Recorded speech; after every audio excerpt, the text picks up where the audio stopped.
So what we're going to do is to make two lines of knife pleats, one going up the paper and one going across the paper.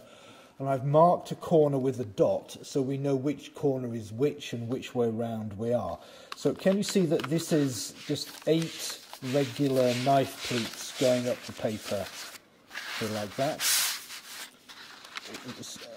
So the technique of making this was explained in an earlier video. And then from the same corner, we've started this second line. So all the way across here, there are 8 knife pleats here as well that go from the corner right the way across the paper in the same way. I won't make them all, but they are there. So what we're going to do now is to knit them all together to make a rather interesting pattern on the paper. So starting at the corner again, this is my bottom and first knife pleat. And then I put the one that's first here, then starting at the corner on the left. So it's the bottom knife pleat and then the left knife pleat, and then the second going across, and then the second from the left.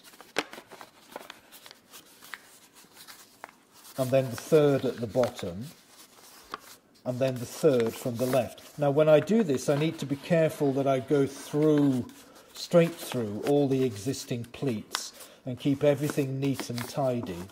So the pattern is simply bottom and left, bottom left, bottom left, starting at the dot corner and finishing at the opposite corner here. So my next one is on the bottom, and it's important that you keep the bottom left pattern very regular.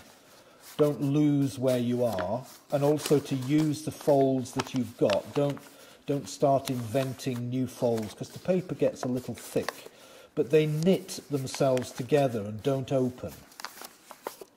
So just slowly working across.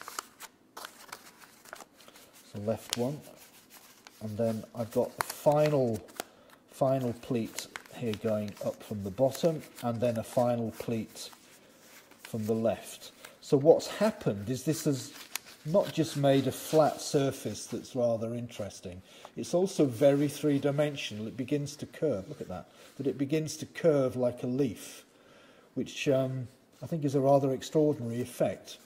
Now you can put these together. So if we imagine this is the top of a pyramid, for example, then we can make another one here that's on the other side. So this is on the right, here, the right-hand side, and then we can make a mirror image on the left. So this makes half a pyramid. So this is two of the shapes put together on one piece of paper. Then we can put two of these together, so on this side and then on the other side, and that would make a full pyramid. So this is what we would get, you see, that this half is mirrored on the right